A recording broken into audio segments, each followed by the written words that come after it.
Fala, meus amores, minhas amores, como vocês estão? Começando mais uma semana, mais uma aula, né? No caso, já estamos no meio da semana, dia 27. Bom, vamos lá. Na semana passada, nós começamos o conteúdo novo, né? Vimos o conceito de dilatação, vimos lá como funciona a dilatação, tipos de dilatação, linear, superficial, volumétrica, o efeito anômalo, a importância da dilatação, e começamos a estudar o efeito de calor, calorimetria.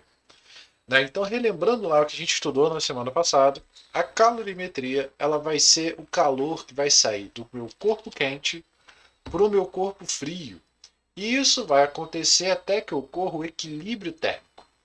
Então, o meu equilíbrio térmico ele vai ocorrer aonde a temperatura vai se nivelar. O que eu quero dizer com isso? O corpo que cede calor, que perde calor, ele diminui a temperatura ou muda de estado físico, né?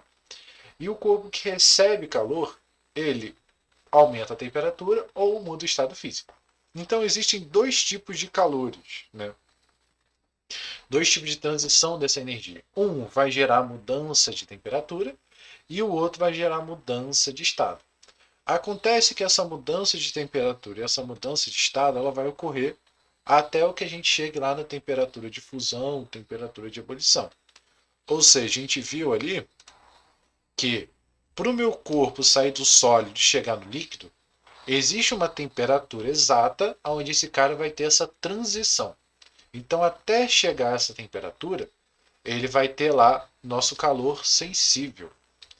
E quando ele vai ocorrer essa mudança, a gente tem nosso calor latente.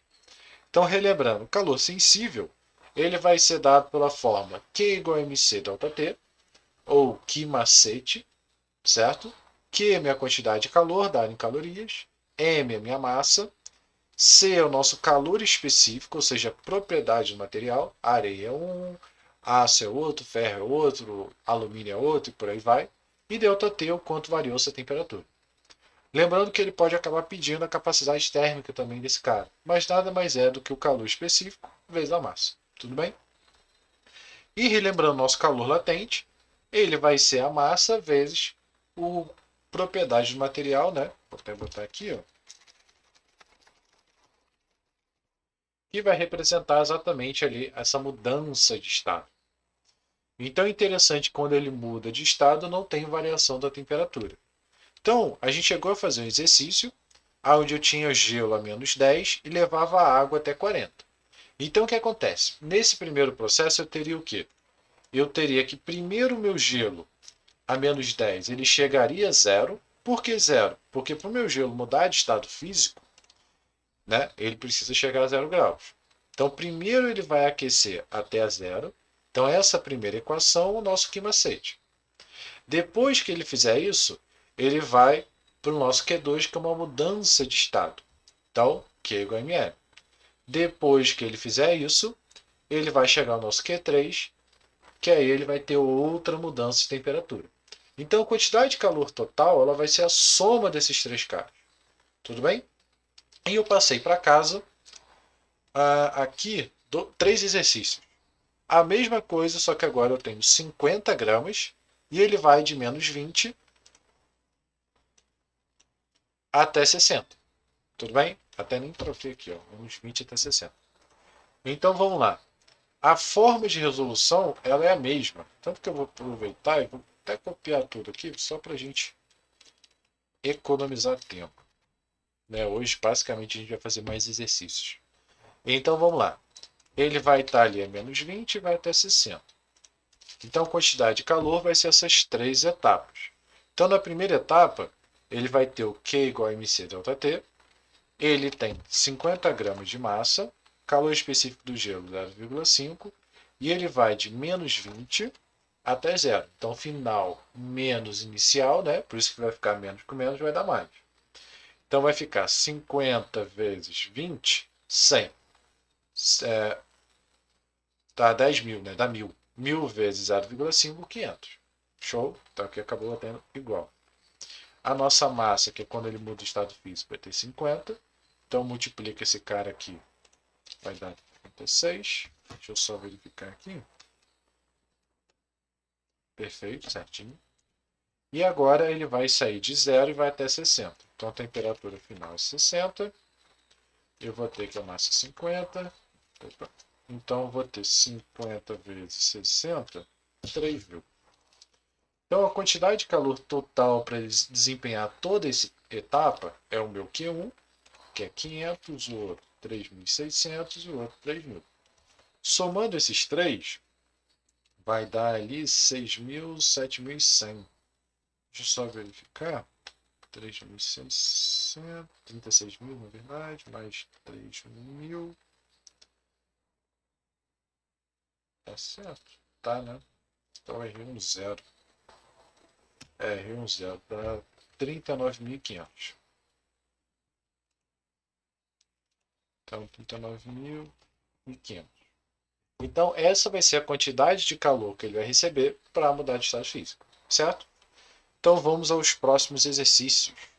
Qual a energia necessária para que 50 gramas de ferro, ele dá o calor específico dele aqui, seja aquecido de menos 10 até 210 graus? Então vamos lá. Se ele está mudando, ó, ele deu para a gente o calor latente, ele falou de alguma mudança de estado? Não. Então ele está falando de uma mudança de 10 a 210. Então a gente espera que o material não mude de estado nesse processo. Se ele não vai mudar de estado, qual é a equação que eu vou utilizar? A equação associada à mudança de temperatura, que é igual a mc delta T. Qual a massa dele? 50. Qual o calor específico? 0,17. Qual a variação de temperatura? A variação vai ser de 210 menos 10. Então eu vou ter aqui 200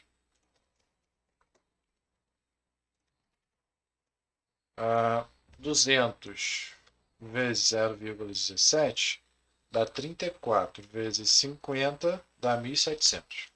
Então significa que eu tenho que fornecer 1.700 calorias para esse cara para ele poder aquecer de 10 a 210. Tudo bem? Bem simples, né? Qual a energia necessária para fundir 200 gramas de gelo a 0 graus Celsius? Então agora eu quero fundir. Então ele já está a 0 graus, ou seja, ele já está nessa etapa aqui. Ó. Então ele vai sair de gelo a 0 graus e vai para a água a 0 graus. Qual a equação que a gente utiliza? Nosso Q igual a ml. Então vamos lá. A massa ela é 200, o calor específico é 80. Ah, é 80? Interessante.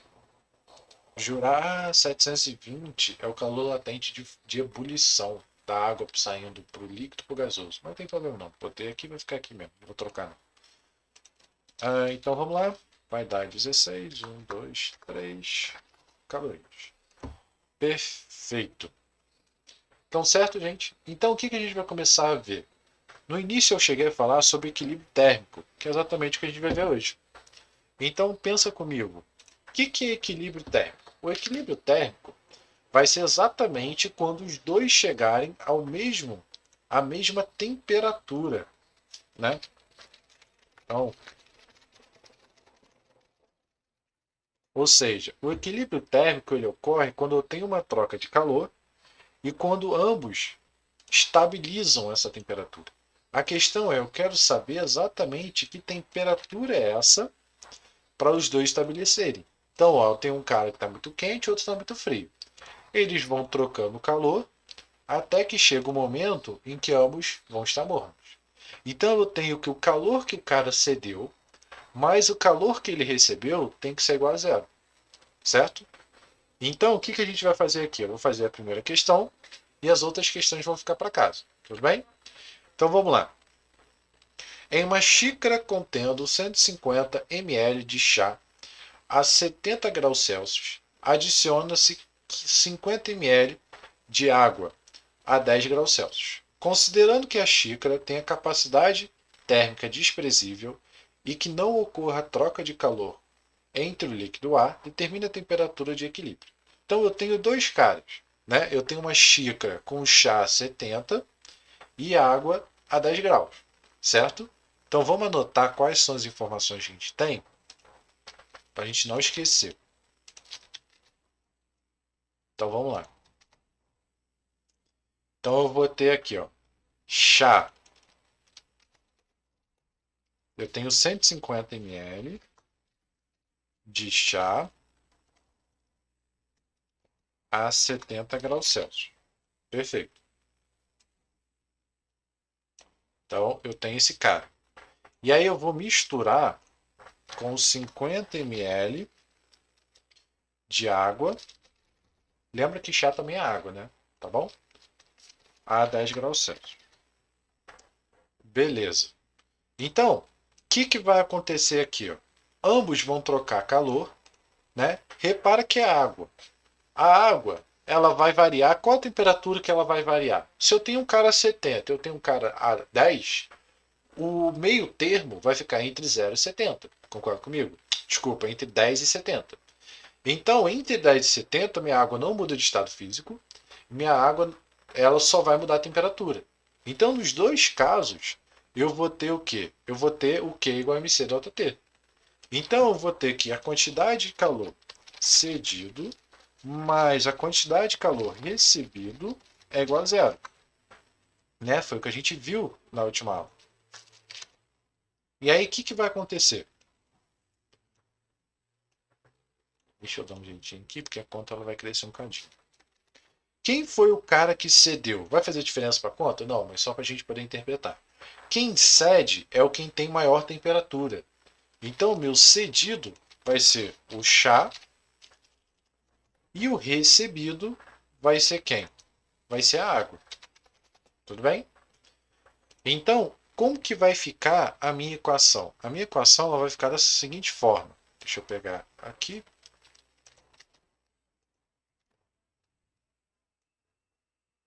Então, ela vai ficar mc delta T. Calma que eu vou configurar isso aqui direitinho. Mais mc igual a delta T igual a zero.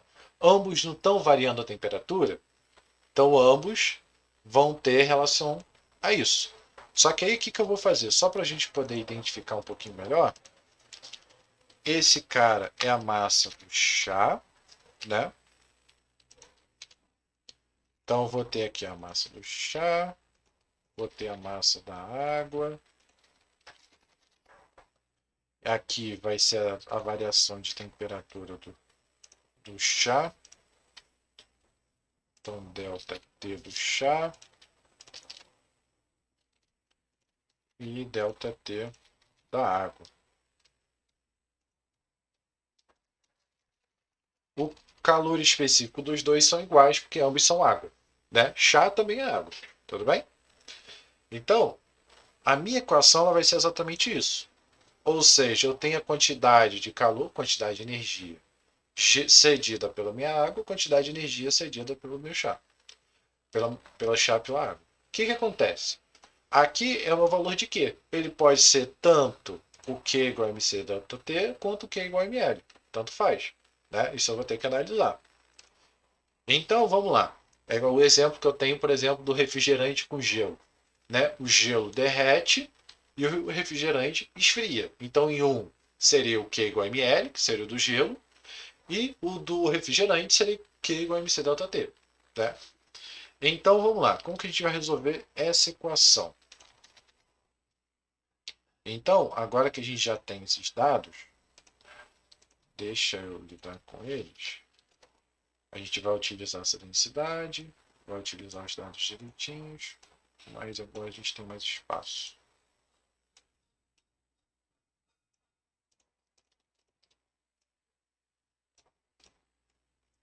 Então, pensa comigo aqui. Ó.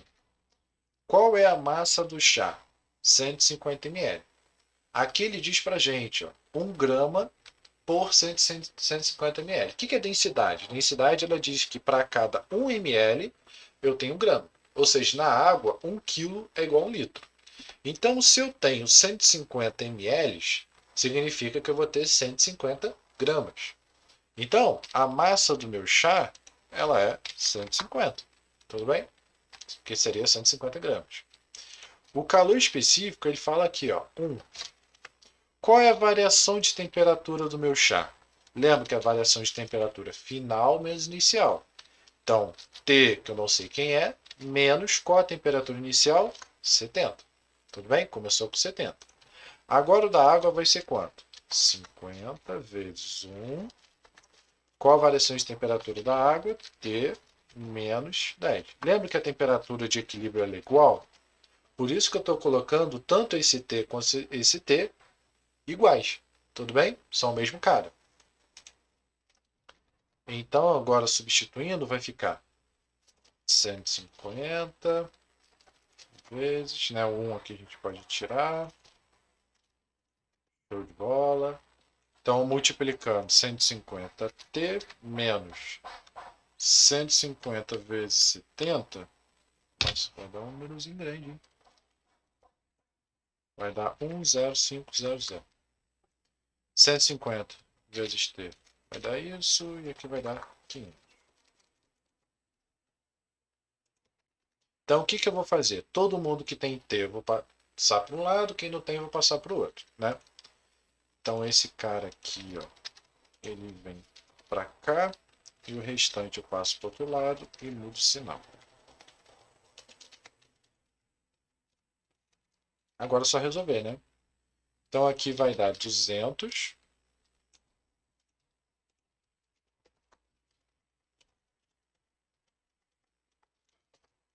Então, vai dar isso mais 500, 11.000. Perfeito.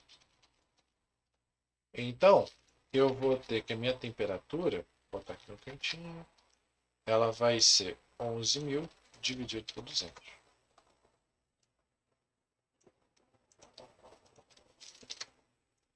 Esse valor dividido por 200 vai dar 55. Então, significa que se eu pegar 150 ml a 70 e misturar com 50 ml a 10 graus, a temperatura de equilíbrio vai ser 55. Como eu sei se essa resposta está certa ou não? Primeiro, a temperatura que eu achei ela tem que estar entre os meus parâmetros. Então ela tem que estar entre 70 e 10. E olhando aqui, qual que tem a maior massa? É o de 150. Então a tendência é que ela fique mais puxada para o de 150 do que fique para o de 50. Tudo bem? Tranquilo? Então, para casa, a gente tem aí mais 3 deveres, bem tranquilo, um de conta e 2 conceituais, que nós iremos corrigir na nossa próxima aula. Tudo bem, gente? Certo? Então, nos vemos na próxima aula. Até mais. Falou!